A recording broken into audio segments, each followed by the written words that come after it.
Board of Education, November the 4th, 2019, will now come to order. Notification of the media is not present at this time. Could I get an approval of the agenda? Mr. Chair, I make a motion that we approve the agenda. Second. It's been moved and seconded that the agenda be approved. All in favor, let it be known by raising your right hand. Opposed are the same. It is unanimous.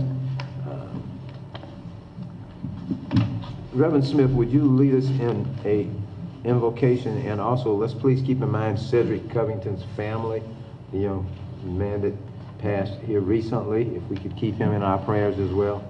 Pledge allegiance first. Pledge allegiance. I apologize. I'm so used to wanting to pray before I do anything else. I pledge allegiance to the flag of the United States of America and to the republic for which it stands, one nation, under God, indivisible, with liberty and justice for all.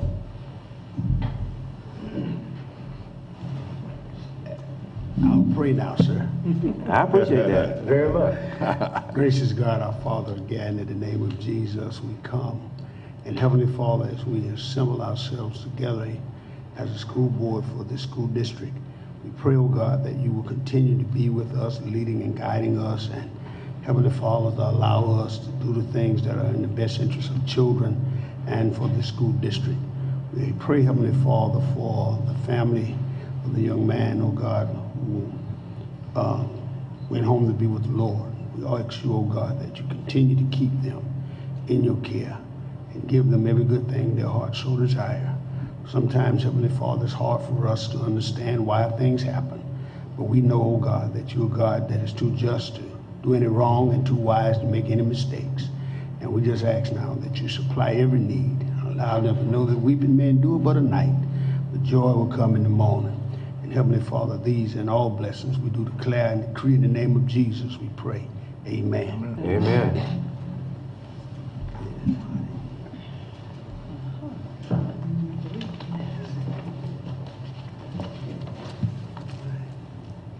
Mr. Norton, Mr. Branch.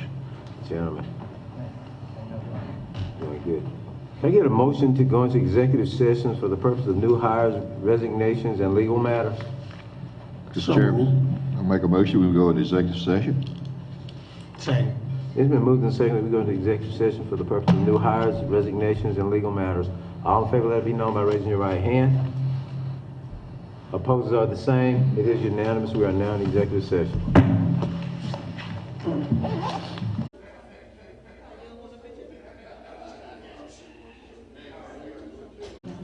Mr. Chair, I'd like to make a motion we go back into public session.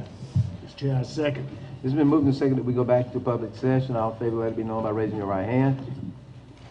Opposed are the same. We're now back into regular session.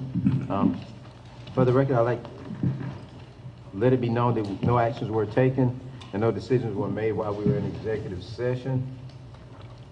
At this time, we did something a little bit earlier, and Ms. Nan brought it to my attention that maybe we need to do it again now, and that is to give a few moments of silence for a young man that lost his life within our district in the past 2 or 3 weeks. Cedric Williams, if I'm not mistaken. Cedric Covington. If we would take a moment and bow in memory of him, please.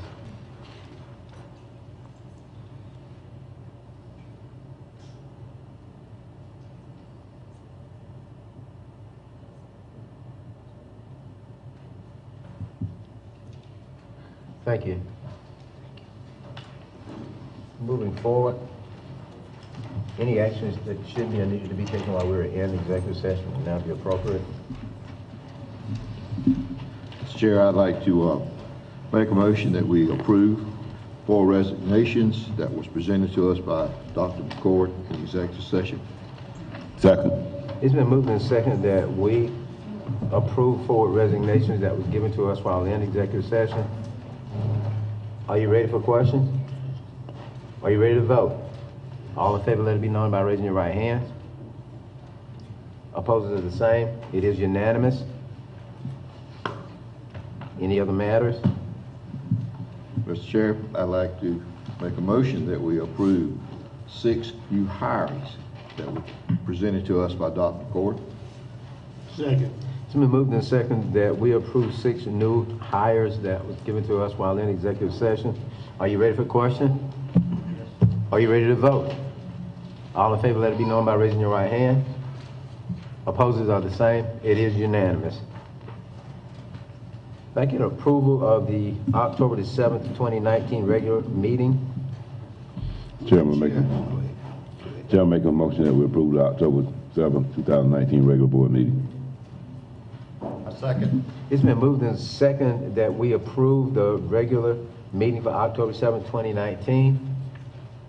Are you ready for questions? Are you ready to vote? All in favor, let it be known by raising your right hand. Opposers? I would have to abstain. I was not here, although it sounds like I should have been. I will abstain.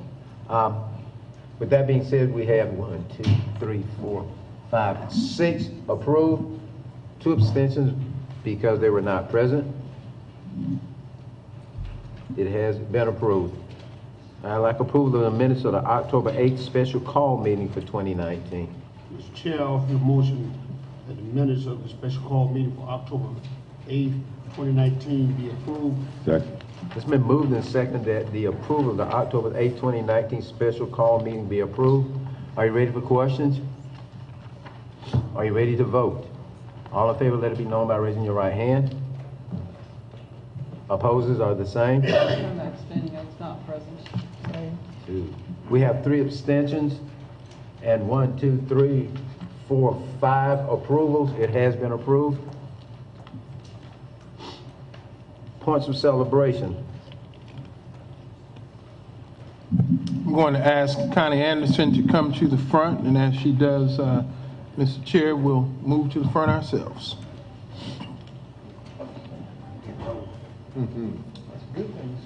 Key word there, getting.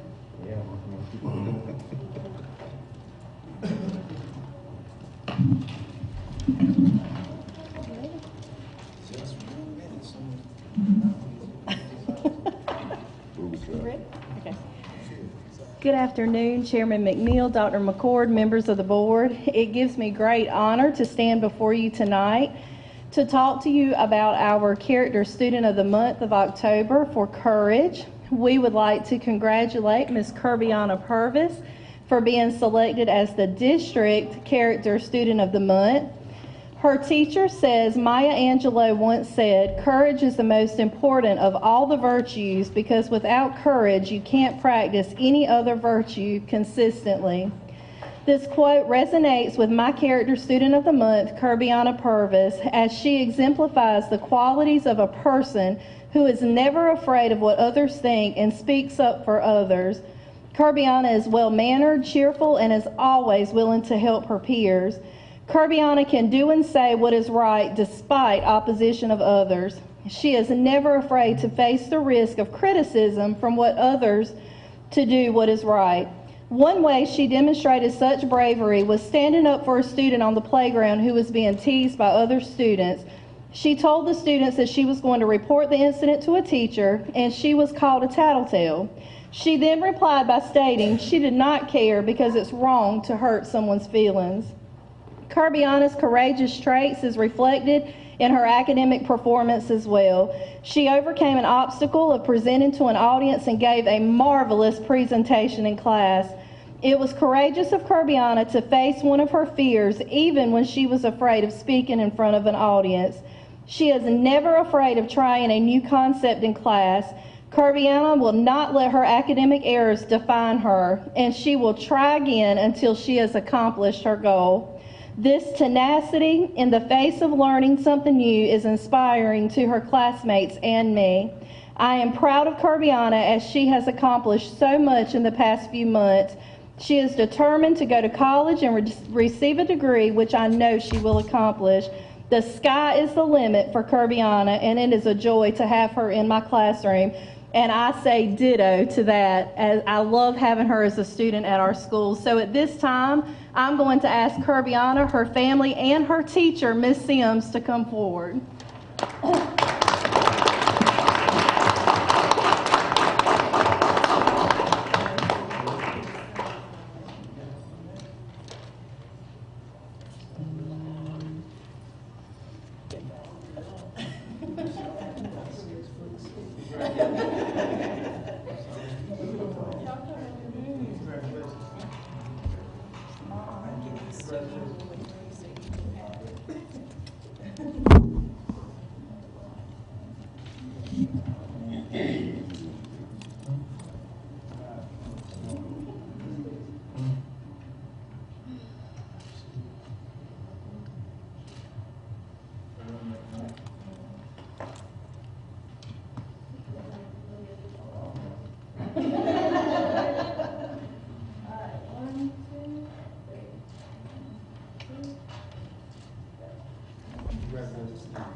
Good evening, Chairman McNeil, members of the board, and Dr. McCord. It's my pleasure to be up here to introduce to you a student who shows courage every single day, at school as well as at home. He is a very courageous young man. He was chosen as our October Student of the Month for Blenheim Middle School of Discovery, and he was just told that on Friday in our awards ceremony, and it was truly a humbling experience for me to see him accept that award. I've come to know him and his family over the past couple years, and I can't say enough about him and his family. I'd like to congratulate Salim Unisal for being the district 7th and 8th grader character education winner for the district.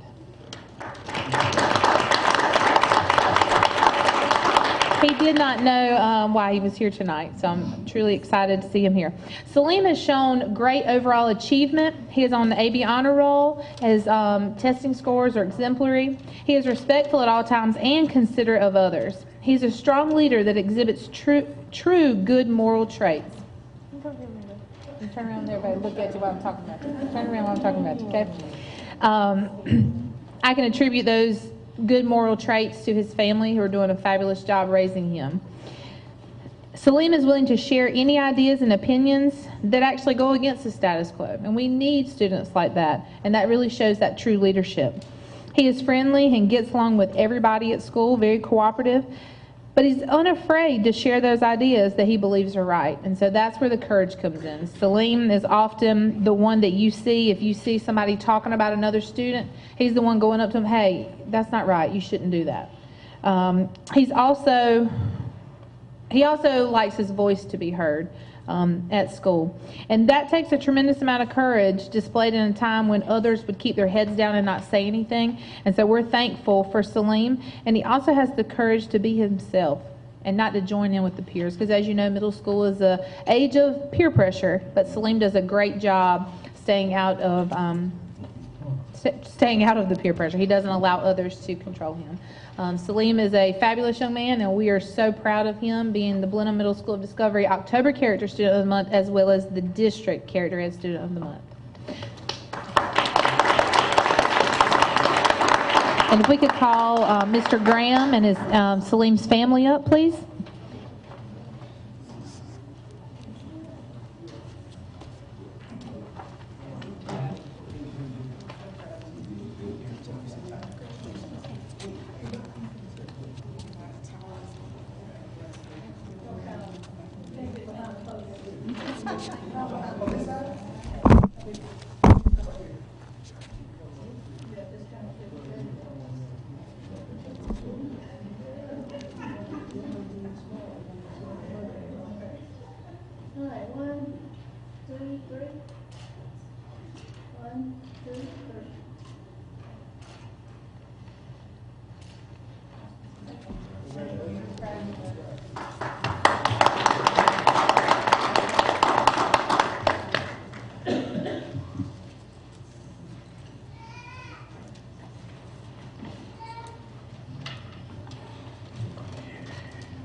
Yes. Good afternoon. We have good news coming to us once again from Miss Margaret Quick, and let me be the first to publicly announce her as Margaret Quick Primus, as she recently wed about a week or so ago, and so she's going to bring us some more good news by way of grants or money coming to the district. Miss Quick Primus, or is it just Miss Primus? Both is fine. Okay, we'll get it figured out. Congratulations. Thank you. Good evening, Chairman McNeil, members of the board, and Dr. McCord. It brings me great pleasure to announce 2 grants that were awarded to Marlboro County School District in the month of October. Grant number 1. The Children's Trust of South Carolina awarded Marlboro County School District $12,000 to establish a Parents Matters Advisory Committee that would, 1, reach out to parents across Marlboro County to learn what parents most need and want in our county. 2, identify community resources that help strengthen protective factors that help support children and families, then connect those parents with those resources. And 3, provide feedback to the coalition on their plans and inputs to area agencies and organizations to help parents navigate and utilize the services here in our county. The goal of this funding is to work alongside the Marlboro County Coordinating Council and assist them with preventing child malnutrition and to promote child and family well-being.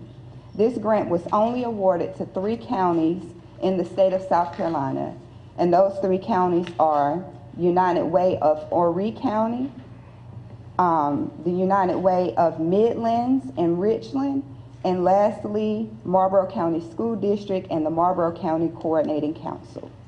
Total, our county will receive approximately $40,000 to assist families in our area.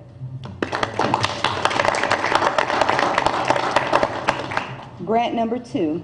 On October 10, 2019, the Board of Directors of the Blue Cross Blue Shield of South Carolina Foundation awarded Marlboro County School District a wellness-inspired school environments WISE 2.0 grant for the amount of $93,096 to support each school to implement an Alliance for Healthier Generations Healthy Schools program.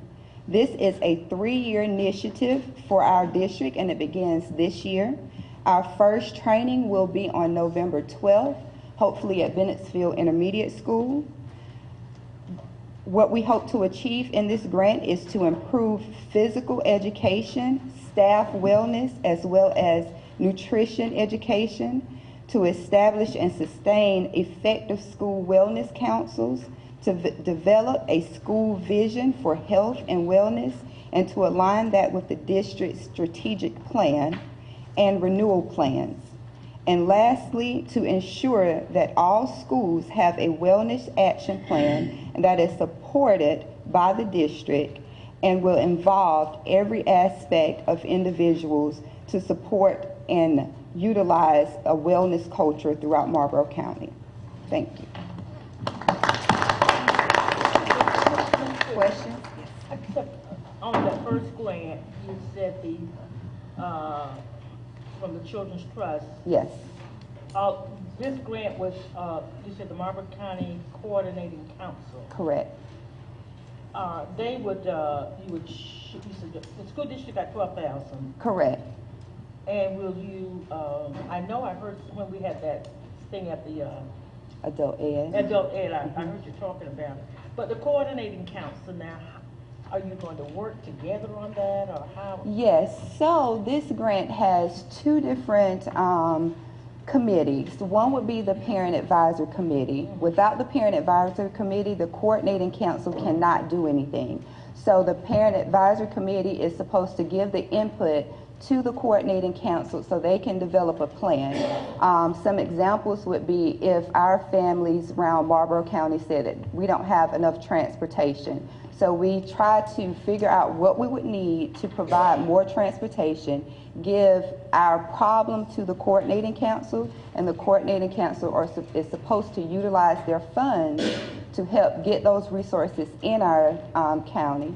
Also, the next part of it, because our representative, Ms. Patricia Hennigan, is our South Carolina representative, this takes it up to a next level. So she takes the information back to legislators, and hopefully we can make a difference here in Marlboro. How do we go about choosing this parent council?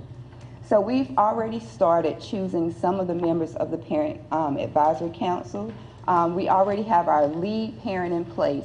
My role in this was just to be a facilitator, provide the space that they need to meet. So our lead facilitator is Ms. Janice Green. She's a bilingual parent that works for Trinity Behavior. And we've also put the information out to the adult ed because we want parents from all walks of life, not just parents here in the school district. So we've put the information out to the adult ed. Next, we'll be sending information out to throughout the schools to the parents to start soliciting more. So we have one for the adult ed, and then we have our leading parent now. I may have missed this. What's the time frame for all of this to happen?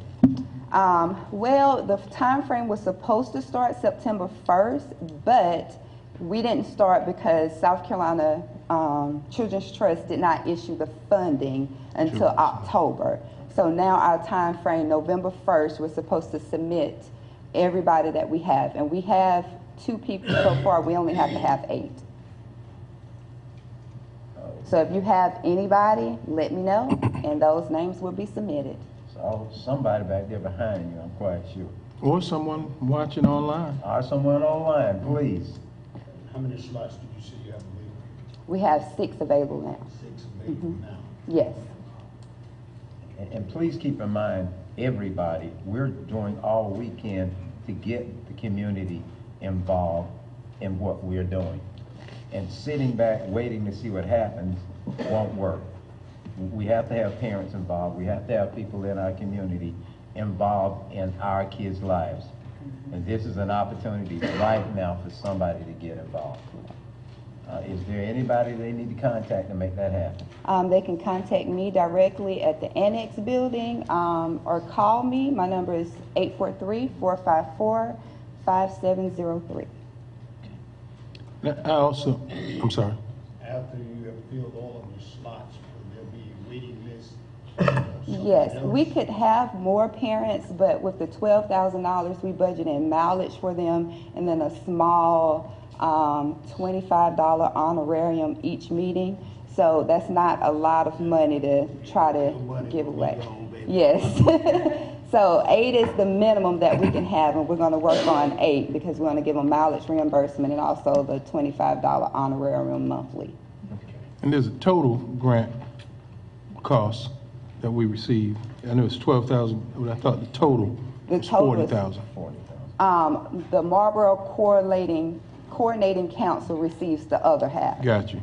Okay, and I just wanted to make sure we cleared that up. Yes. Also, I would like to just recognize our faculty and staff. We're talking about wellness for leading by example.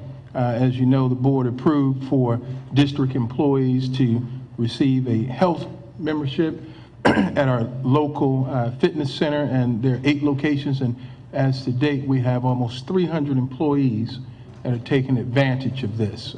And I think that's great because, as many of you know, with jobs like those that we have, there comes a time when you need to be mindful of your health, and not just what you eat, but how you plan out your meals, as well as how much you exercise on a regular.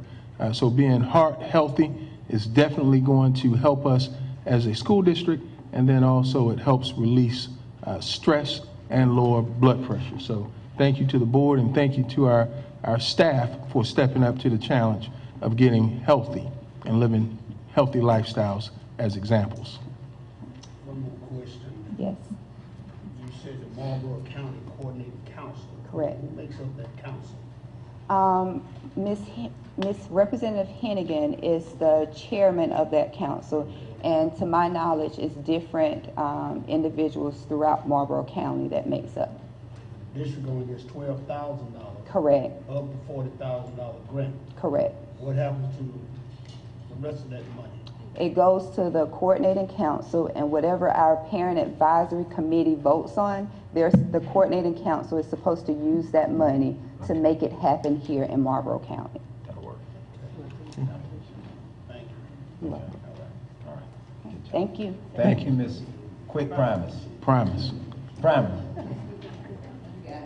Okay. Public comment? We don't have any. That's great. Always good, I think. Board items for discussion. Auditing firm update.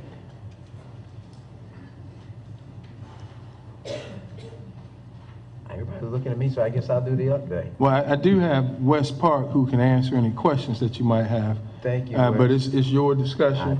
I think we'll Who do asked for it? And good evening, Good evening, Wes. Mr. Chairman, members of the board, Dr. McCord.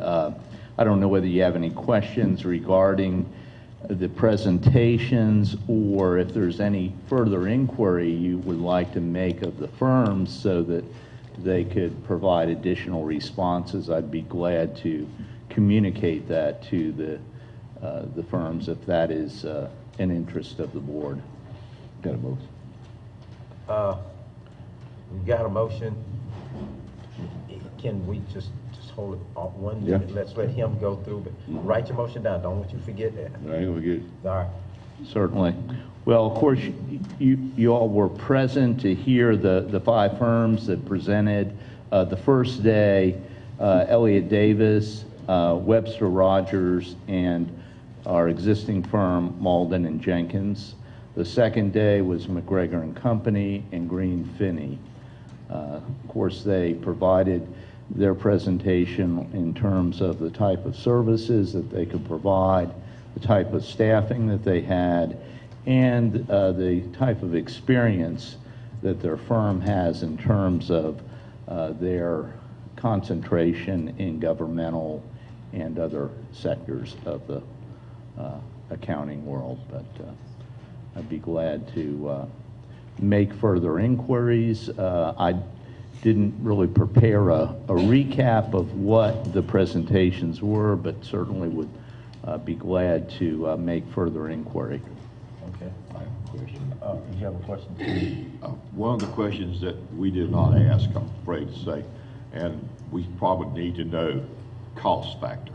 So if you could find out some information on cost factor from these different auditing firms, you know, We could do to that. do our work for us, that would probably help a little bit Certainly. as far as what we need to know on that. Give a range. Okay. Yeah. All right. And Go ahead, Stan.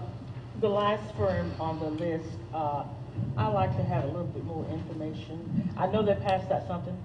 I don't have it anymore, but Okay. it's an interest to me. Okay, Green Finney? Yes. Yes. Just the handout that they gave, I like Yeah. their. Okay. Yeah. Mr. And I do have an extra copy of You that do? handout. Okay, Yes. good, all right. Mr. Smith. Malden and Jenkins, they currently, Yes, sir. All right, okay. how many years have they been? They have, this is their 3rd year on the audit in this district. 3rd year. 3rd year. Now, of course, they had acquired Derek Stubbs and Stiff, which is the former firm which had been here for many, many years. That's the total he's probably looking for. Right. So that is, they've been here probably since 2007. 80s. Yeah, 80. Since the 80s. Yeah. Since the 80s. Yeah. It's been a while. Yeah, that has been a while. But of course, new partners, new staff members, Thank you, Ms. Parker. Okay. Certainly. Mr. Coachman, I think all of what you were going to do was done, but do you want to add anything May just else? put it in form of a motion so we can Okay. get something on. You don't need a motion. You don't need a motion? No, we good. We don't need. No, that'll work. Okay, then we good. All right. I'll get that information Okay. back to you by next board. Okay. Very good. And I do appreciate your effort and all that you did in making Certainly. this workshop possible for us, and as well as the superintendent. Yes. Thank you very much. Okay, great. Tax millage. Okay, well, I've got a PowerPoint, and we'll be glad to walk through this. It's fairly quick, and I'm trying to make this fairly easy to follow, too. And let me say this before he begins. We also are going to place something on our website that will Same be presentation. reader-friendly, and he's going to talk about that as well. But one of the reasons we want to begin talking about it now, as you've heard the board chair say, as early as March of this year, we want to start talking about the budget for 2021 earlier than we have in the past, so that the public can be fully aware of what it is we're looking to do, and if there are questions that need to be answered prior to June of 2020, we'll have an opportunity to answer those to the best of our ability. Okay. What I've prepared here is a millage analysis and history. Next. And we're going to talk a little bit about what is millage. Well, millage is the tax rate used to calculate local property taxes. It represents the amount for every $1,000 worth of property assessed value. We look at assessed value, how do we get there? It equals the appraised value times the assessment ratio. So if you've got a 4% property, like a principal residence, for example, if it's got a valuation of an appraised value of $50,000, if you multiply it times 4%, that's a $2,000 assessed value.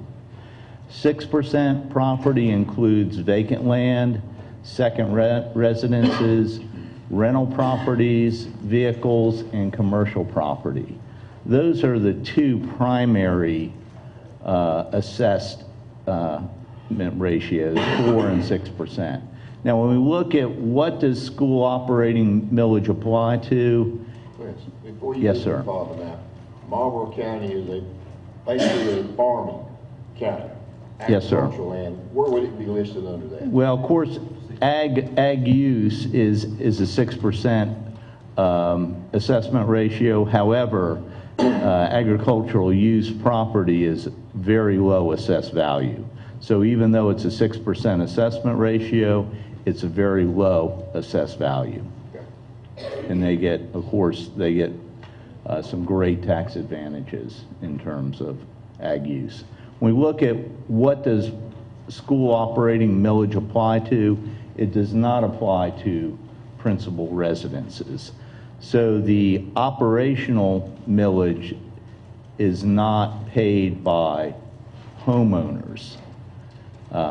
It does apply to all the other properties. What does school debt service millage apply to?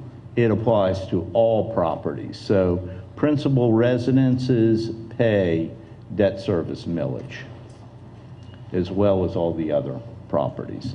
We look at the millage analysis in fiscal year June 30th, for the year ending June 30th, 2008, operating millage was 165.98, and debt service millage was 33 mills, for a total of 198.98 mills. We look at the millage analysis, what we're doing is we're calculating the cumulative effect of those millage increases from 2008 to date. We've only had 2 increases. We had an increase in the fiscal year 2008-2009. That was a 6.3 mil increase. It generated $285,000 in that year. Then in 2013, we had another 13 mil increase. That generated about $585,000. And there's been no increases since 2013 through the fiscal year that we're in right now, fiscal year 1920. But when we look at what is the cumulative effect of those 2 tax increases, it's $8.1 million over roughly a 12-year period. Really significant. So that's a total. That's a total. 19.3? The total ends up being, 19.3. 13 and 6.3. And if we take a look, this is pretty fine print, but you can see what the actual rate, the year, and what the rate of millage was in terms of operating, debt service, the total, and then in the column, second to the right column is the actual increase, and there's only 2 years where we had an increase, and that is in the 2008-9 year and then the 2012-13 year. But the cumulative effect of those increases ends up being $8.1 million. Very significant. Next. What will a plan to increase millage by 1 or 2 mills cost taxpayers? And what I've done here is I've taken an example with a taxpayer with a $50,000 second residence. 1 mil would cost that taxpayer $3 For a year. for a year. Could you say that one more time? Good and loud. That 1 mil tax increase on a $50,000 second residence or rental property, commercial piece of property, would be $3 a year. That taxpayer that has the $25,000 automobile, 1 mil costs $1.50 a year. Now, how much money would that bill be worth? Yeah, we're gonna go to that next. Well, let me give you an idea what a mill is worth. Yes, sir. Operating millage, 1 mil is worth $45,000. Debt service millage is worth $50,000. And then we're gonna look at what is the cumulative effect of that 1 to 2 mil increase each year. So with a 2 mil increase, $50,000 second residence, $6 a year. And that $25,000 automobile, 2 mils, $3 per year. Now, what will a planned increase millage by 1 or 2 mils per year generate for the district? And if we looked at doing 1 mil per year for a 10-year period, and of course that's 1 mil increase every single year, the cumulative effect of that 1 mil increase is about $2.5 million over that 10-year period. If it's 2 mils, it ends up being about $5 million. So you can see the effect of regular millage increases, even though they're not significant in size, has a significant impact on the district. Okay? Looking at the fiscal year 2021 budget, the board really has 4 options here, or some combination of those options. The board could propose an increase in operating millage, and of course that's subject to consumer price index plus growth. So it may be, depending on what the CPI does in terms of, it's really kind of a barometer of inflation as to what the maximum increase in millage can be. The board could authorize a referendum to allow taxpayers to approve additional debt service and respective millage to service the debt. So for example, if you were to authorize a referendum to make improvements and the taxpayers would, of course, act on that, just say next November, that would be another option that the board would have in order to allow the taxpayers effectively to increase the rate of millage to authorize the payment on that debt. The board could approve increased debt service for board authorized debt.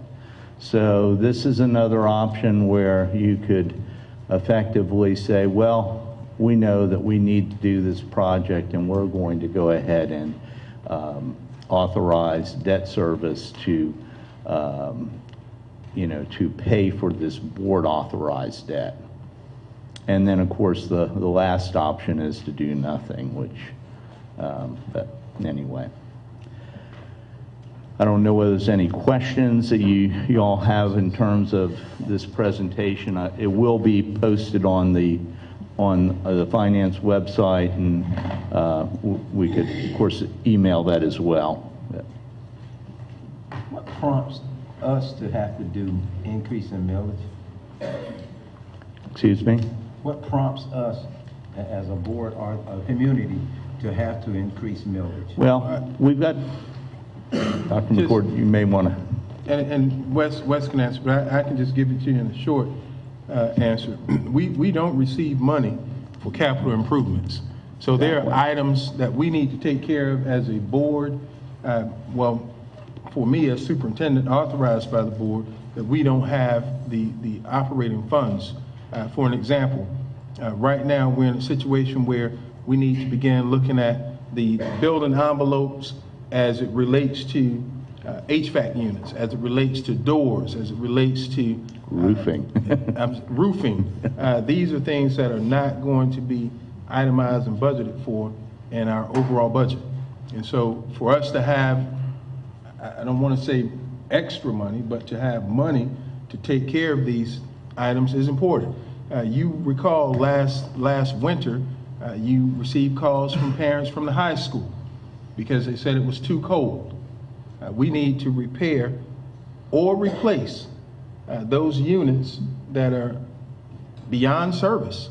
We have units that have been on top of this roof for as many years as some of the young people in school have been alive. And as you know, if we don't plan properly, then we find ourselves short. And so why would we ask for a millage increase? It's so that we can do things of that nature. Is there any other way we could get these funds without millage? It's possible if we've got growth in revenues, but that's one thing I don't think I've seen much of in this district. Unfortunately, our assessed value is not growing like it is in a lot of other counties and districts. This community is causing us to have to raise millage. That is correct. That is correct. Yes, Not sir. just somebody just say that. Economic growth. That is correct. Our tax base does not support what we have. But I do know, just from an upswing, we visited a plant last week, Ron Munnerlin and the Economic Development Cooperation Group. They had Aries, which is an exciting company, which is located out in Clio. If you haven't seen that facility and what they're doing, I think we have a good chance of reaping some of the rewards from their tax base based on what I saw.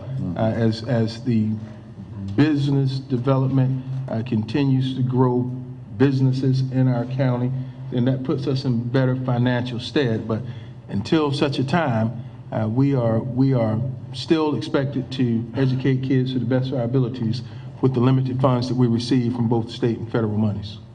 So if we could find ways, if this community could find ways of getting more industry here, more work here, then it would take away the millage that we may have to do to get things done now. Am I right? Yes, sir. Thank you. That's it. Mr. Park, could you just kind of, I know on our fund balance, where are we? We're going to talk about that a little bit. Okay, Yep. all right. Great. Yeah. And things like the petty sales tax, we've already explored that, we've already done that. I think one of the things that the district's done a very good job of is identifying all sources of revenues that we could put in place, particularly things like we've got the penny sales tax.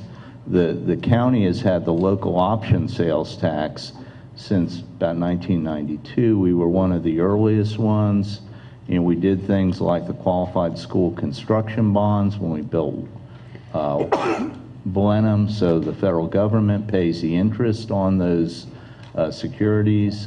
We've done a lot of really good things to capitalize on the district's position with the financing. So, yeah, we've already put in place the penny. Unfortunately, we did that prior to another governmental unit like the county stepping in front of us. So it was really important that we went to the taxpayers to not only get the approval to build the Wallace School, but then also to be able to utilize the penny sales tax to pay for it.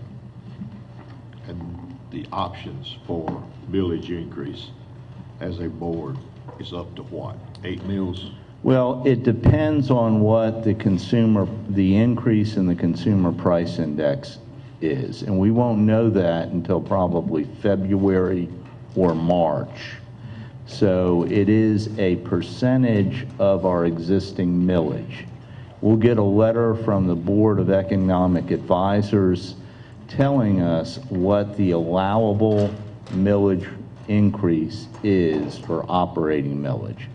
There is no limit on debt service millage. It's only operating millage that is subject to restriction in terms of increase. Any questions? Anybody else, any questions? All right, thank you very much. Thank you, Wes. Okay, superintendent's report. If I can, I'd like to just alter that schedule and have a student presentation from Zachary Quick come up before Mr. Dees. And as Zach takes the podium here, just a little bit about Zach and his family that's here with him tonight. Zach recently spoke at a national conference in Tampa, Florida for AMI. For some of you that do not know what AMI is, it is our district's alternative program for education for our students. Now, I bring this up because many times you'll hear alternative program and there are negative connotations that go along with this. Many families, many students, some in the community believe that any student that attends an alternative school cannot or will not produce anything good. That is not the case. It's quite the opposite. Zach had an opportunity to speak, and he did a great job representing Marlboro County, representing AMI and Ms. Dees and all the students of AMI. And so we're proud to have him here tonight. I had a chance to meet Zach last year, and he struck me as a young man on the rise, and I'm going to let him tell his story the same way he did in Florida, and hopefully inspire not just students, but families that know that there is an option available for young people here in our county. Zach Quick. Good evening. When you are 17 years old and have the opportunity to motivate a 35-year-old male to return to school, it makes me proud to have made that impact. My name is Zachary Quick. I was recently selected by AMI Kids Inc. to attend Tampa, Florida, and speak about my experience at AMI Kids Infinity Marlboro. It was a great opportunity that I never thought I would experience, and I am forever grateful. I was referred in spring 2019 to AMI Kids Infinity Marlboro for making poor choices. Over time at AMI, I have learned the importance of education and how to respect others and myself. During my time at Marlboro County High School, I didn't take my education as seriously as I should. At AMI Kids Infinity Marlboro, I have the opportunity to be around great and supportive staff. They have taught me valuable lessons by helping me separate my troubled past from my bright future. Before attending AMI, I began to get frustrated and wanted to quit school because I wasn't learning anything. At that moment, I started skipping school, and I began getting suspended and was referred to AMI Kids. Being sent to AMI Kids has been a blessing. They helped me set goals to be successful in my future. I came to AMI Kids making F's and 7 classes behind. Within 1 semester at AMI Kids, I was able to recover all 7 classes due to the smaller environment and great staff. I was doing so great that everyone was asking me when was I going back to the high school. When I got the option to go back to the high school, I chose to stay at AMI Kids. I am registered for 2 high school courses which I have successfully completed and taken college courses to become an underwater welder. This is one of the goals I accomplished with the support of my AMI family. I have always wanted to become an underwater welder, but never got a chance to take a welding class when I was at the high school. When I came to AMI Kids, I told them I wanted to become an underwater welder. They helped me enroll in college courses to get certified and gave me the motivation to become a certified scuba diver. I'm very happy I will be graduating high school this year and have taken a majority of my college courses to become a certified welder. Recently, I was accepted as a Harbor Freight Fellow, and I appreciate Dr. McCord for making that opportunity possible for me. A special thanks to AMI Kids Inc., AMI Kids Infinity Marlboro staff, and Dr. McCord for their help and support in helping me achieve these major goals to be successful in my life. I'm definitely on my way to a brighter future. Thank you.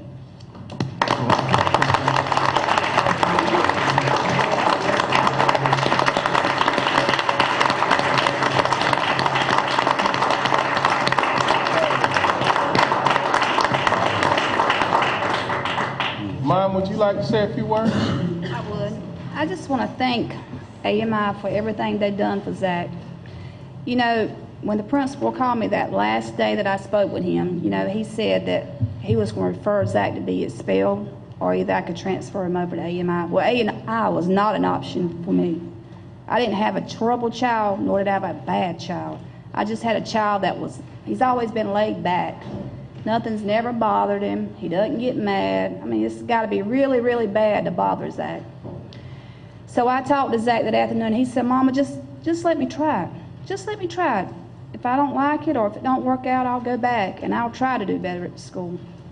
You know, I still didn't want to, but I gave in. I let him try. So he went out to AMI and, you know, I met Miss D, and, you know, they laid down the rules to him. They told him he couldn't have a cell phone. I actually had to sign a paper stating if he got caught with a cell phone, they'd take it and I couldn't even come back.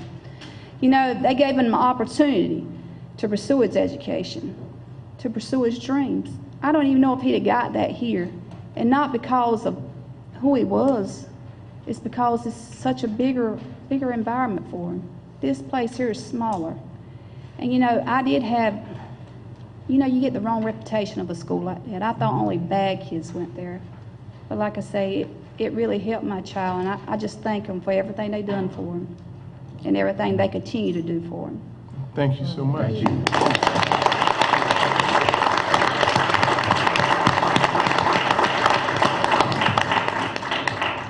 And I know Chief probably wants to say a few things because he's bursting at the seams here, but I do want to just use this as a moment to remind everyone how important it is that we not give up on our young people. They may not always act the way that we want them to act, but if you think back and reflect and remember our times as young people, we didn't always do what we were supposed to. And so when you see students like Zach and others that are at AMI, and by the way, if you have not been to AMI, go and check it out. It's right here in our community. Go and look and listen and talk and touch, well, don't touch, but listen to the kids, and you'll see that they are doing great work. We have a tremendous staff headed by Miss Kimberly Dees, who's here with us, and I'm proud to say that Zach is one of many students that are on their way to a bright future, regardless of what their past may have been. So thank you for allowing Zach, and thank you, Zach, for your words. I just want to tell Zach thank you, and the opportunity wouldn't exist had it not been for somebody years ago thinking of other ways and other alternatives for kids to be successful. And there have been other kids in this community who've gone there and who've made it. We've got one that's graduating this year from Newberry College who got a 4-year scholarship. Had he not gone to the alternative school, he never would have made it. So sometimes we think what could be a punishment for us is really just a blessing. And that place, and I can say this for my years being involved, it's a blessing. It's a blessing not just for the kids, but for families as a whole. It doesn't just help the kid, it helps the entire family. It changes the perspective of what they think about that child. I thank Ms. Deese and your staff for all that you do. Zach, I thank you for who I think you're going to be. And I got my divers about 4 years ago from there, so we'll go diving one day. No, he's much younger, Chief. Let him. I can dive. We can do it. We'll do it. But thank you. God bless, and I wish the best for you. Thank you. Thank you.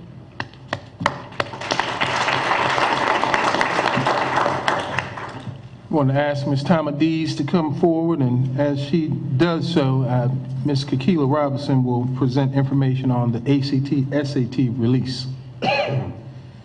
Okay, good evening. Chairman McNeil, members of the board, and Dr. McCord. Tonight I'm providing an update on the Waterford Upstart program. If you remember, this was the pre-K initiative where we received over $300,000 to equip all pre-K, I don't have a PowerPoint, all pre-K kids and kids with laptops and internet access in the home. The requirement of this program was that the child spend 20 minutes 5 days a week on the program in the area of reading. Waterford first came to us in September to every school to introduce the programs to the pre-K teacher, to the parents, and to the students. At the end of each meeting, the parents were given the laptops to take home to begin using with their students. Usage is the key to the Upstart program, and I'd like to give you the individual schools' percentages now of the usage. Bennettsville Primary, 75% of the students in pre-K are on track or surpassing the goal. Clio Elementary School, 93% of the students are on track or surpassing the goal. McCall Elementary Middle School, 100% of the students are on track or surpassing the goal. And Wallace Elementary Middle School, 84% of the students are on track or surpassing that goal. We do have students at all schools except McCall that are not using this program. So Waterford is holding a November contest, and this contest is to increase usage by those students. The class with the highest percent usage will receive, the first place will receive $25 gift card to the teacher and a popcorn party for this class. Second place, the teacher will receive a $15 Amazon gift card and a treat for the class. And third place would be a $10 gift card to the teacher and also a treat for the class. I've also sent out the data to each individual teacher so that they can see which students are maybe having a challenge meeting these minutes, and then they can reach out and talk with the parents to try to solve that problem.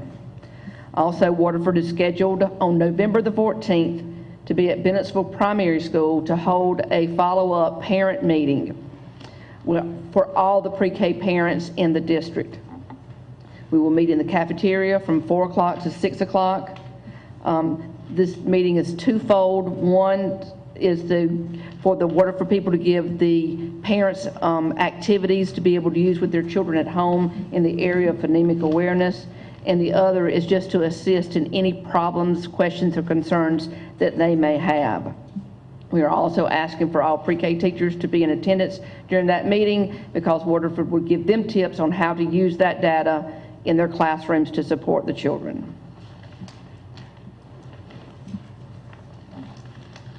Yes, sir. Maybe I think I heard what you said, but you said some of the students are not participating. Is that what I heard you say? They're not reaching that 20 minutes goal. Oh, okay. They're participating, just not reaching the goal. Well, we have some that are not participating at all. So, I mean, it's a little bit of mixture of both. Very few are not doing it at all, and some of them are just not meeting that 20 minutes per night goal for 5 days a week. And that's just by choice, they're not participating. It is. Okay. Is there anything we can do to encourage them that's not using it to use it? Well, you can certainly come out on our parent night meeting on November the 14th to Bennettsville Primary School. We'd love to have you out there to support us. Where's that at now? Bennettsville Primary. Bennettsville Primary. BPS. Would somebody make sure I'm there? And then if you have, if you know any pre-K children in your community or in your churches, ask them about the program, ask their parents about the program, and just encourage usage that way. Okay. Thank you, ma'am. Ms. Robinson is going to dovetail on this report along with Mr. Farr, the principal of the high school, who will talk about strategies that are being implemented here at the high school to improve ACT and SAT scores. I would like to give you a brief update on where we are with the SAT. Last year, 36.2 of our senior class took the SAT. When you look at us in the PD region, which is 17 districts, only 7 other districts have a higher percentage of students testing for the SAT. For Marlboro County School District, we have a combined of 880, so we're ranked 15 out of 17. The mean score for South Carolina is 1021, so we are approximately 141 points less. George. For the ACT, we have a combined composite score this year of 14.8, which is approximately 0.4 from last year. Moving forward to next steps, research shows that the best way to improve scores is to ensure that students receive a solid foundation in the select preparation courses. So we are working as students begin in the 8th grade, 9th grade, 10th grade, and 11th grade to make sure that they have a solid foundation and that they are also taking the correct courses to prepare them for the SAT and ACT. This year, and I'll let you jump in here and go over your next steps. Okay. This year, we offering more ACT and SAT prep to our students in regular classes. We have an SAT, ACT prep class for our students where they can get a course. Also, we offer an opportunity for our students to do ACT and SAT in the labs doing lunch and learn. We had some of our students take advantage of that. Also, we had about this past week, we had SAT for our seniors on campus. We had 90-some seniors to sign up and took SAT during the school day. Those students took a little bit more serious this time.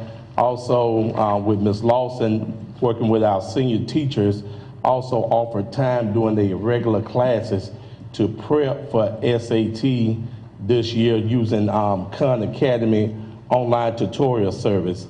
Also, another thing that we did different, I think I mentioned all the ACT, yep.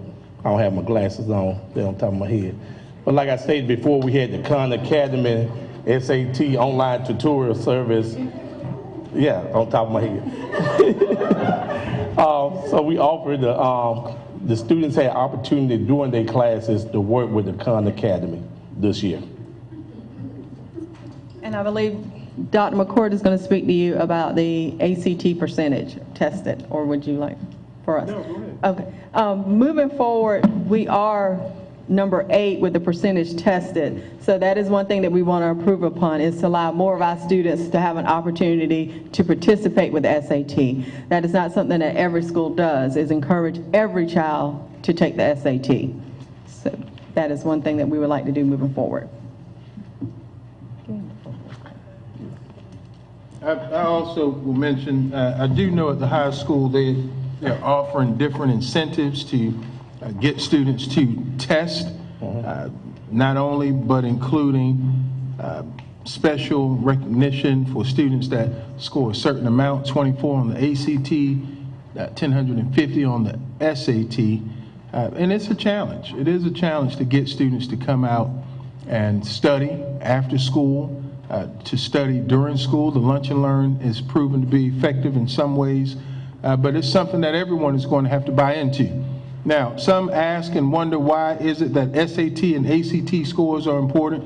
It has an economic sounding bite to it, so to speak. The higher you make, the more eligible you are for scholarship opportunities.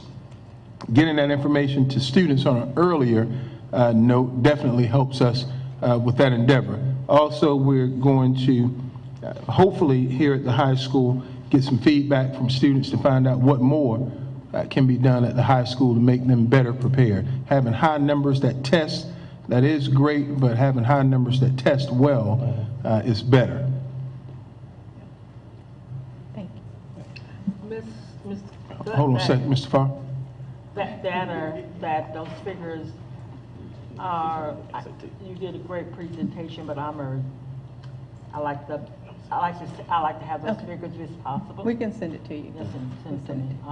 This way I can better know. And might have to call you to explain some of it, but okay. I like to look at that data. We'll send it out to you. Thank you. Yes, ma'am. We're going to have Mr. McCall, as he comes up, to talk about the attendance update. In your board packet, you see the 45-day ADM, that's average daily attendance. I'll just tell you what that means. It's just the day-to-day student attendance at each of our schools. And you'll notice that that is one of our pillars for this year, having students attend school on a regular basis, our mentoring programs, and then improving and increasing literacy. The area of attendance that we want to bring focus on tonight and continue to do so throughout the year is not just because we want students in school so that they can learn. Of course, if they are not in school, everything kind of goes downhill. You have lower academic achievement. You have lower test scores. You have lower percentages of students that graduate high school. So if students and families are not taking daily attendance seriously, Those are some of the things that will occur. But what the board chair and I talked about on a couple of occasions here openly is how it impacts us financially. And so, Mr. McCall, if you would talk a little bit about where we are with attendance in the district after the first 9 weeks. All right. Good evening, Mr. Chair, Dr. McCord, and members of the board. What I have before you this evening is the attendance goals for the district for Marlboro County School District. As Dr. McCord stated, one of our initiatives for this school year is to increase student attendance. And the goal for the 2019-2020 school year is to have 95% attendance rate. And in order to do that, what we have to do within the district and at all our schools is to ensure that we have universal procedures and protocols across the district which ensure that we get the results we want. And what I mean by that is that students know you're going to get the same thing from school to school. You're going to have the same expectation at McCall that you will at Wallace, that you will at BIS and BPS. This will enable parents and students across the district to know that the school is going to hold them accountable and that the school is going to have procedures and protocols in place to let them know what they expect. All right, before you is the attendance data from last year, and I know it's going to be kind of hard for you to read, so what I will do is explain that to you. In terms of the data, it basically highlights the number of children per school last year and the number of days they missed into categories of 3 days, 5 days, and then those students that missed more than 5 days. And what we saw is we had a good number of students that missed more than 5 days at just about every one of the schools. So that alerts us that we have an attendance problem that we have to address, and that we have to ensure that our parents understand how important it is for their children to get to school. Mr. Let me just pause I'm sorry, that go for ahead. a second. And again, for some of you that are having a difficult time reading it, you'll see that all of our schools have students in large numbers that miss more than 5 days a year.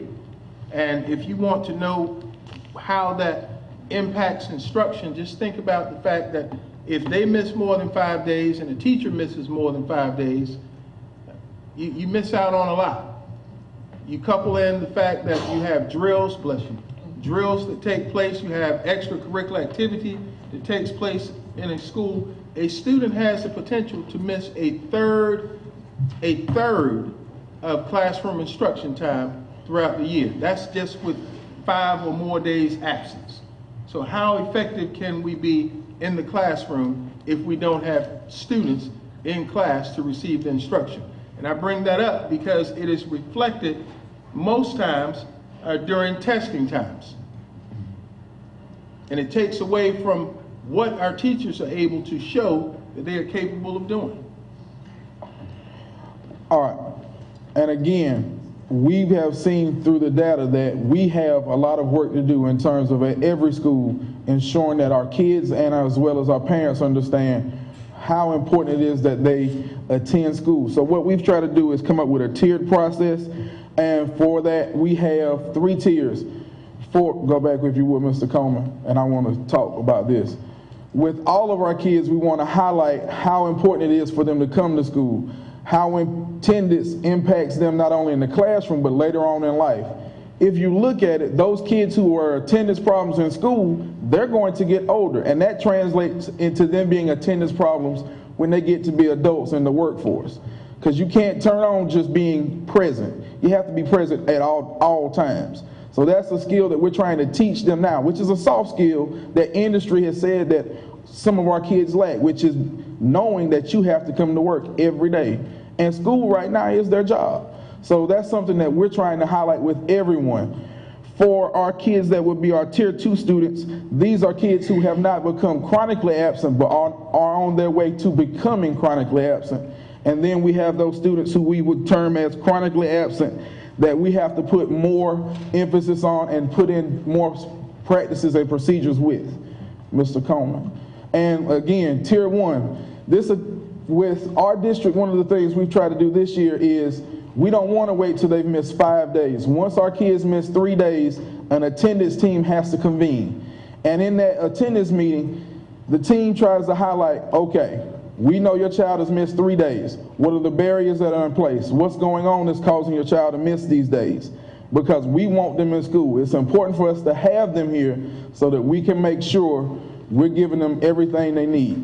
So in that meeting, the school guidance counselor, attendance clerk, a teacher, they are all around the table, and they are with the parent and the child, and they're trying to figure out or get to the root cause of why that child is missing days from school. And that's an early intervention that we've put in place this school year.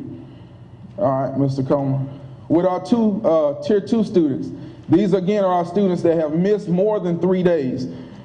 We have some procedures and protocols that we put in place, but we're also trying to be proactive with these students. We're sending out alert nows to their parents.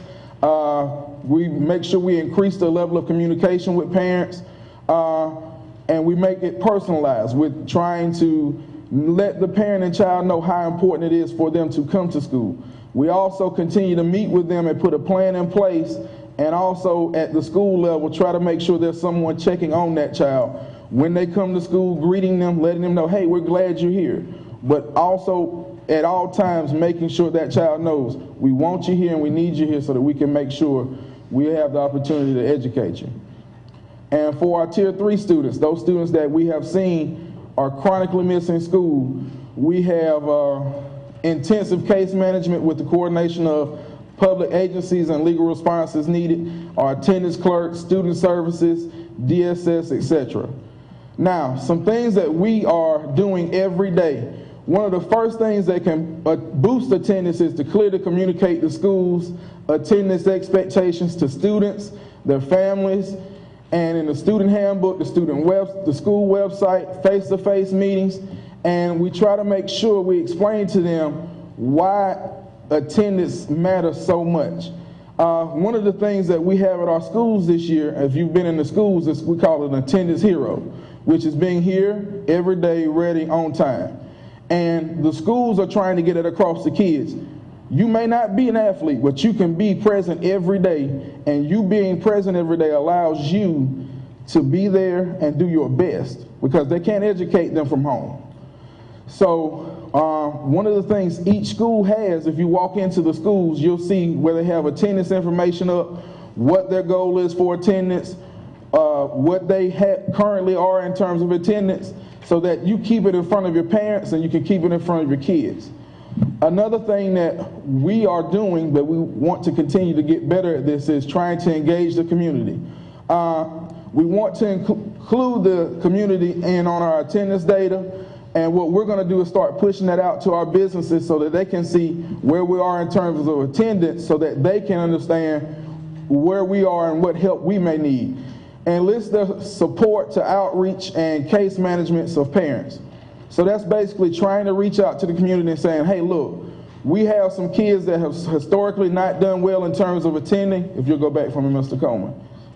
If you could, can you come in terms of, for like our attendance heroes? When they've started to do better in terms of attendance, we could go to maybe McDonald's and say, hey, we have James who has not historically been a child that attends, but he is starting to do better. Would you be willing to give him a $5 gift card? Because everybody's not going to always have perfect attendance, but you want to catch people where they are and highlight the successes. I may have been a child that last year missed 20 days, and now I've missed maybe 10. That's improvement. So we want to make sure that we highlight them where they are. And also, our churches. We always at churches highlight AV Honor Roll, but we also need to highlight those kids that are coming to school every day, or the kids who are doing better in terms of attendance, and getting churches to stress the importance of attendance. Recognize good and improved attendance. As I said a few minutes ago, we want to recognize them where they are. They're not all going to have perfect attendance. But if you see a child that has missed 20 days, and that child for the first 9 weeks has missed 2 days, you want to make sure that you highlight, hey, I see that you're trying to make an effort to do right. I appreciate what you're doing, and we want to give you this certificate, or we want to take your picture, because that means a lot to our students when they're recognized. So that's one of the things that we are trying to make sure we continue to do, and that's one of the things we would like for our community to do. For instance, our schools, BIS Attendance Hero.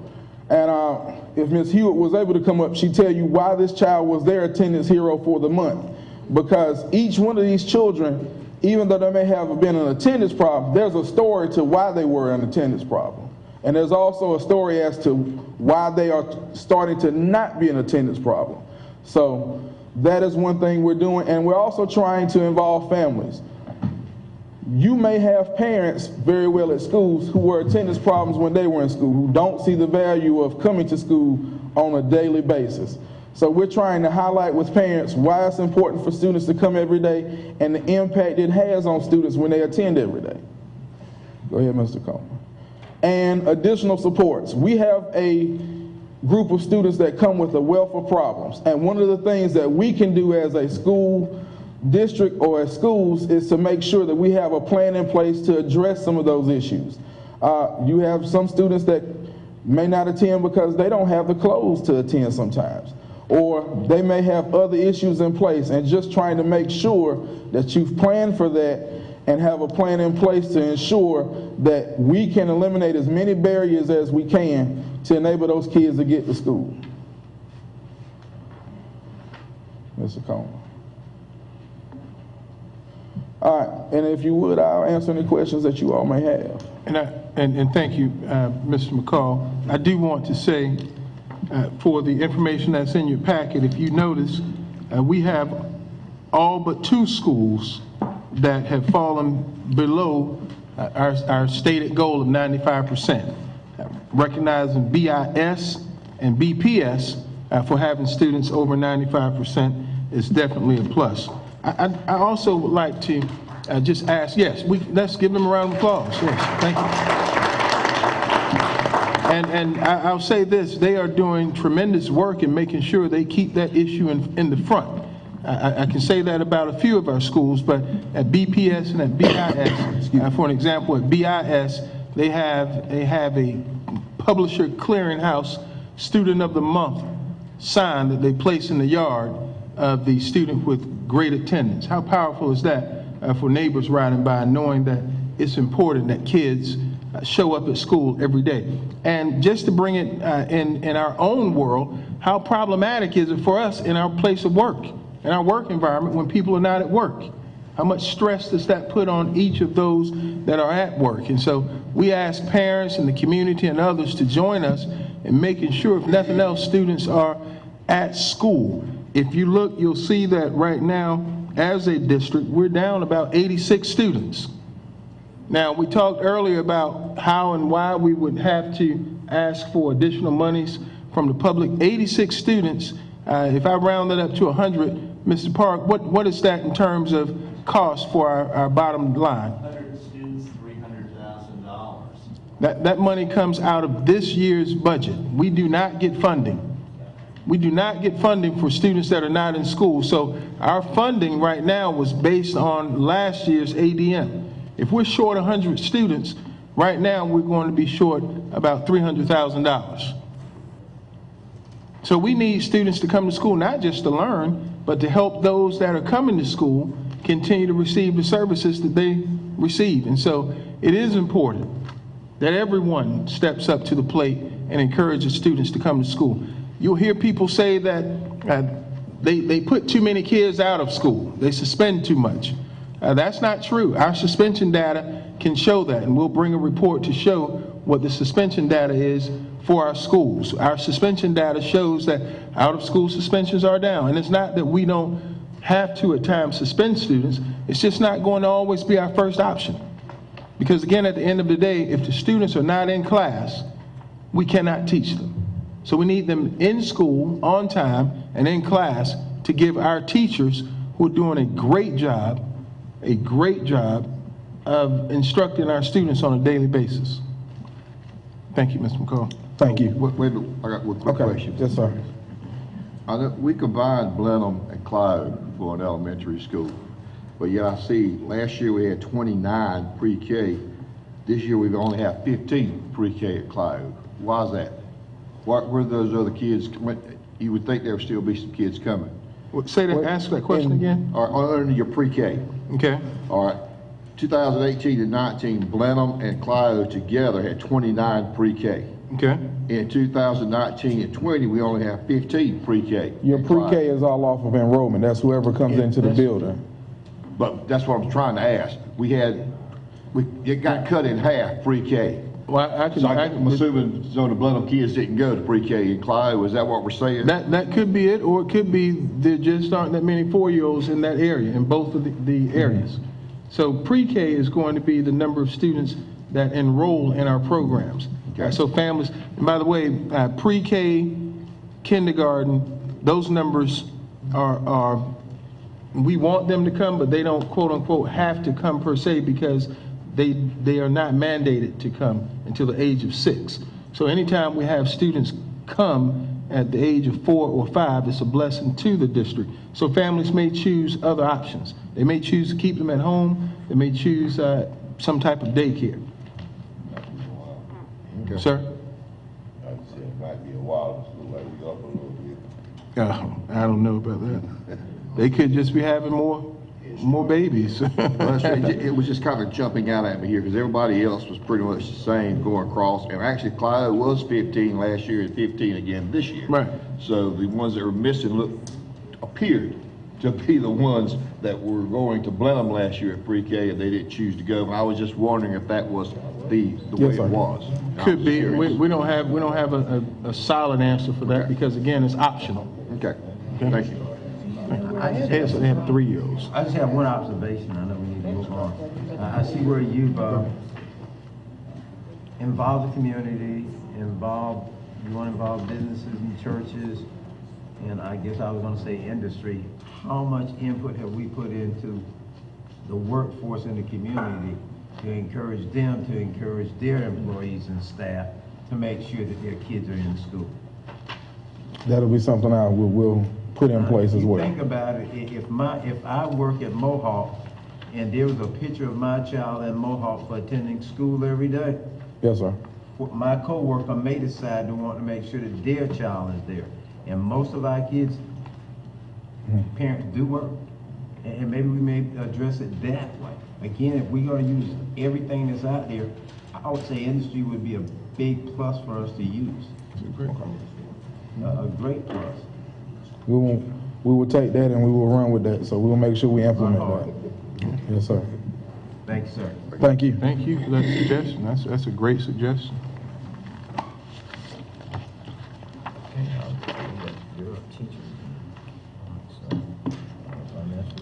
Financial report, West Park.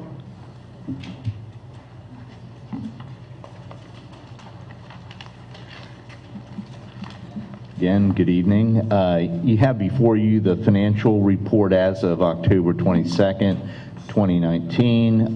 The budget report by object for general fund operations with expenditure to date. As of October 22nd, the district's cash and investment balances on hand for the 4 primary operating accounts were $4,933,790. As of that same date, the district had expended $7,968,345 of a $34,818,102 budget, or 22.89% of budget year to date.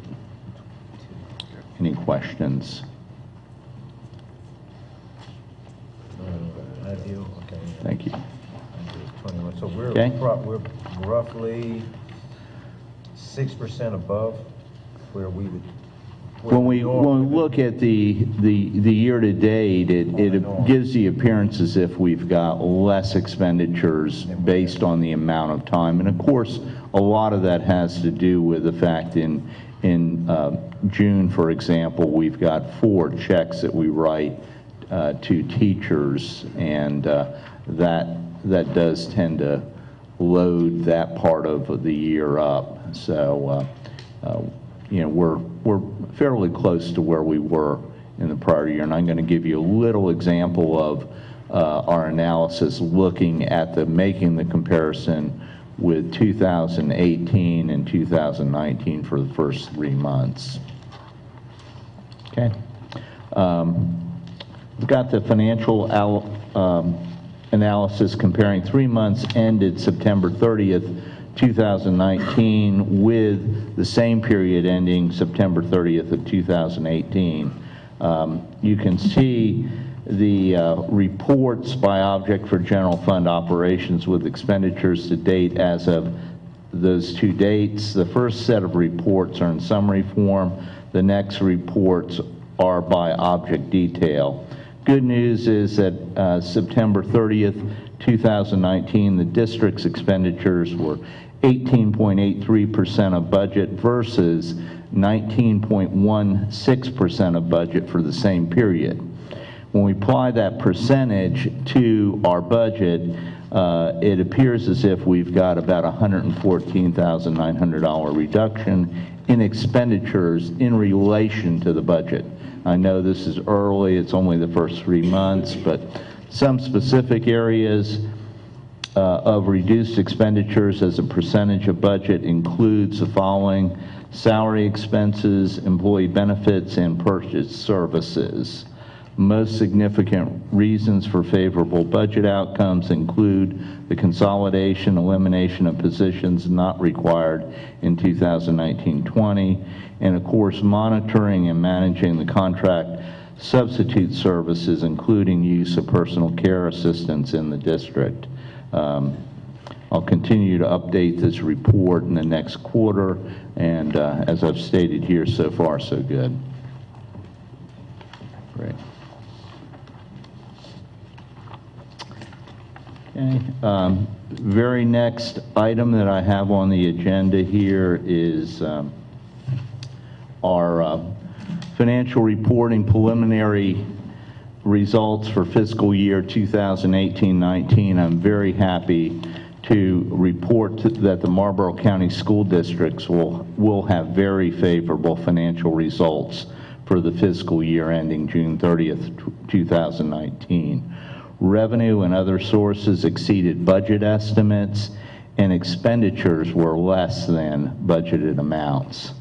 Although preliminary and not official, the district will have an increase in fund balance of more than $1.5 million. The district's fund balance will increase from $3.4 million to about $5 million. That increase in fund balance is very positive for the district. Districts with less than 1 month's fund balance reserve are more likely to be a medium or high-risk auditee. Medium and high-risk auditees have the added operational burdens, which includes monitoring by South Carolina Department of Education, and those districts may also experience loss of additional grant funding. With the increase, Marlboro will be closer to a 2-month fund balance reserve. That's really great news. In regards to revenues, the district received a one-time payment from an expiration of a 30-year fee in lieu agreement that originally was initiated with Willamette. The amount of that expiration created a one-time payment to the district in the amount of $965,350. In terms of expenses, the net savings from salaries, benefits, and contract services was in excess of $600,000 in comparison to budget. The combination of the revenues in excess of budget and expenses less than budget produced an increase in excess of $1.5 million. Tim Lyons with Malden and Jenkins will be here to present the official results with the audit report in next month's meeting in December, and of course you're here to receive this as information. So I just want clarity now. There's a revenue increase of this past year's 1.5 million, and our fund Increase in fund balance, okay. Yes, sir. And the increase in fund balance went from 3 to 5, basically. Right, 3.5 to 5, roughly. Okay. So, in short, if I can, just put it in another way, we were able to realize about $1.5 million from last year's budget that was not expected. And that comes with having everyone with due diligence, have a mindful eye for what the expenditures were or are here in the district, as well as you see, a expiration of a fee in lieu agreement. So we actually did pretty good. This is great news for the district. I don't think you'll find that in too many districts in the state, especially one with a shrinking economy. So great job to everyone involved with this. Mr. Coach? Okay, so without the additional savings, this fund balance still at 3.4 million. You added one. My question is, Doc, what we plan on doing with the extra money? You got any plans for it? That's a great question. I was actually going to remind the board that we did set aside an amount less than $100,000 to balance this year's budget. Right. I believe it was about $95,000. So we'll definitely pay that off first, make good on that. And then we have expenditures that we need to get to right away here in the district. But with the board's permission, I would like to, if I can, make a suggestion, and that is that we give each full-time employee hired in the district but before October 1 a stipend or a bonus check of $250 that we would hopefully be able to pay out at the beginning of the Thanksgiving break, kind of give them a little extra holiday spending cash. So $250 for all full-time employees hired by October 1st that will be returning second semester. And then second semester, we offer that same $250 for all employees that sign a contract to return to the district that meet a minimum of 90% attendance for second semester. So it's a way to put $500 in the pockets of our employees, just as a way of saying, hey, we did this together. We said last year that if we could find ways to create more revenue sources for teachers, we would. And I think the board lived up to that promise by not just the 4% increase across the board, but the 2% step.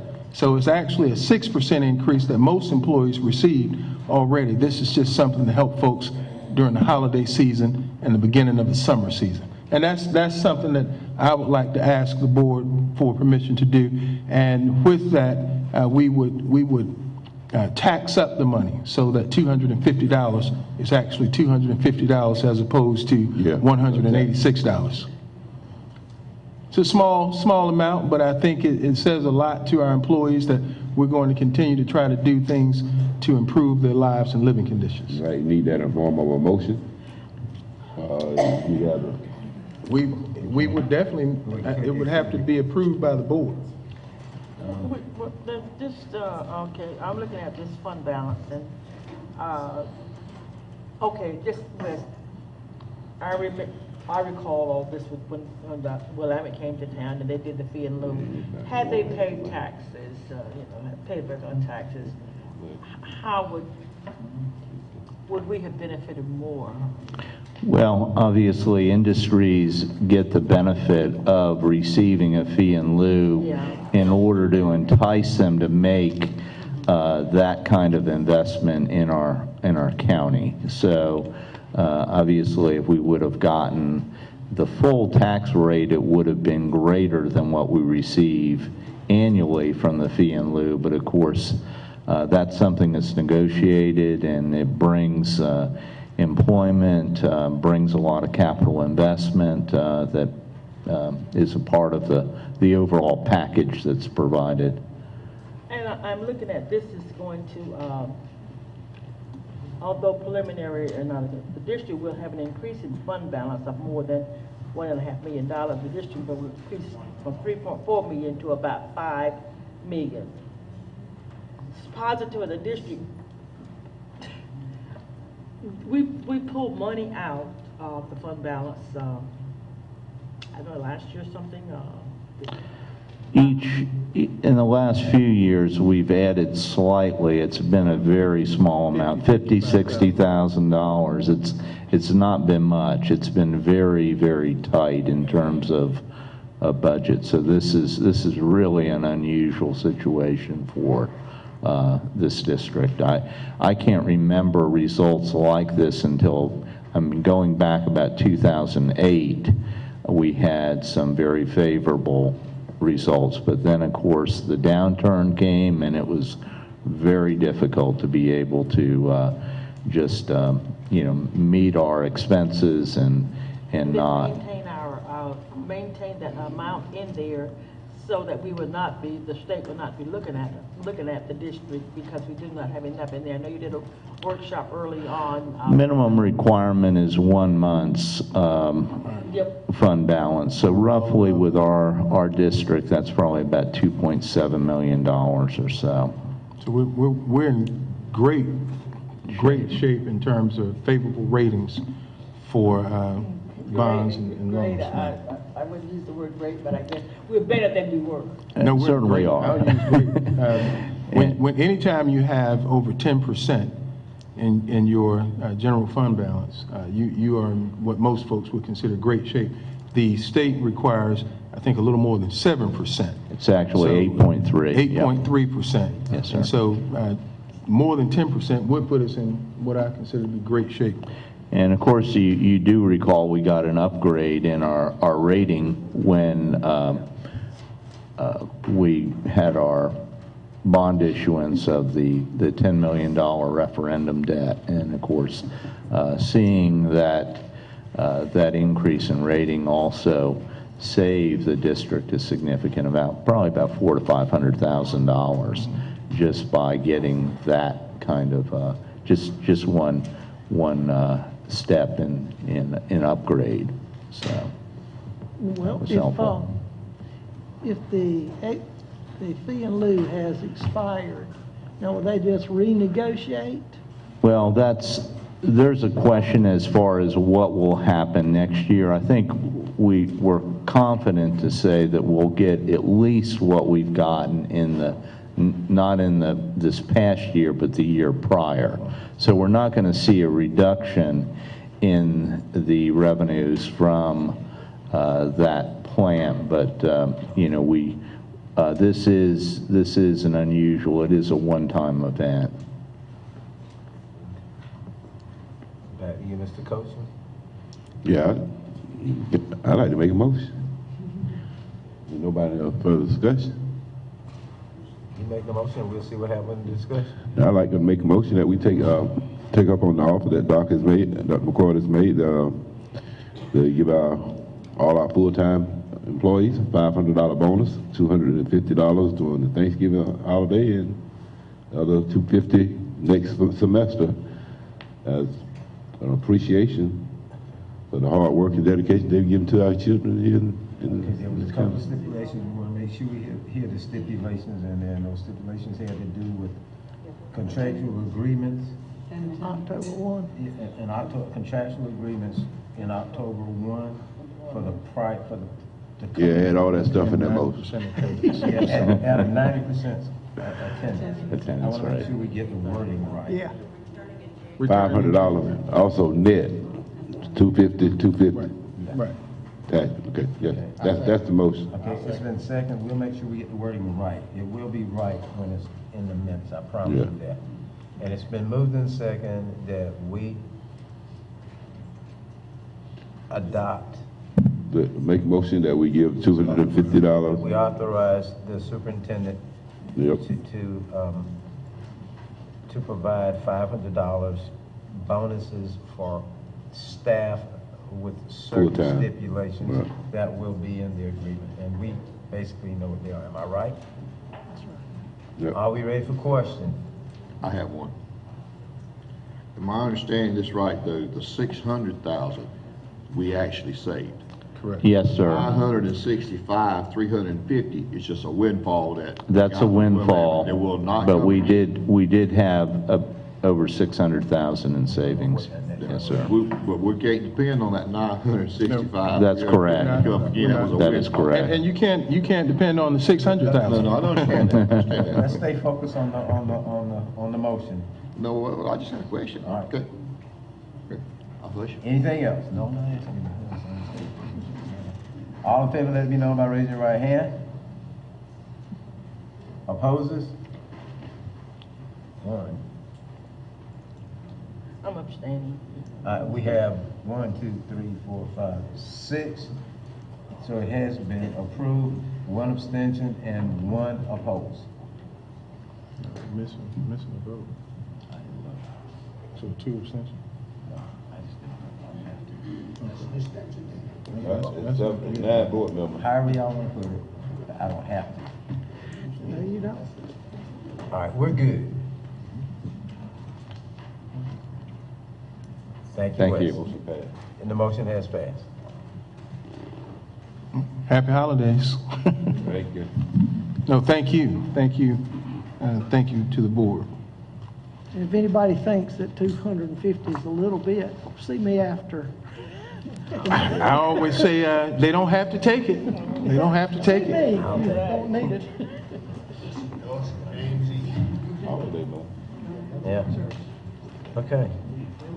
Oh, yeah. Policy development, That's it. implementations, Oh, finished. evaluation. That's We're at, Board action. board actions with, McCall Elementary Middle School. And I'd like to make a correction to that. The board last month approved for makeup day for all schools but McCall. And we need to amend this, that's in writing today. The makeup day proposed is not the 18th, but actually the 19th of December. The 18th is not the day, it should be December 19th, and that's the makeup for the day that we missed back in September during the inclement weather. That's for McCall. That is for McCall only. The other schools, we have the makeup day. We did that, I think it was October 25th. So they have made up the day, but McCall students have not made up the day. And so this day being proposed is December 19th, 2019.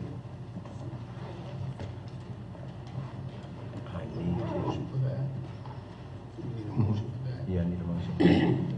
I make a motion that the makeup day for McCall will be the 19th, December 19th. December. Second. It's been moved and seconded that the makeup day for the hurricane makeup day for McCall Elementary Middle School be December 19th, 2019. Any question? All in favor, let it be known by raising your right hand. Opposes? It is unanimous. Is there a need for, consent agenda? Anyone? Going forward. If not, is there a need to go into executive session? The part that you like best. Mr. Chairman. Mr. Goethe. Rev. Yes, sir.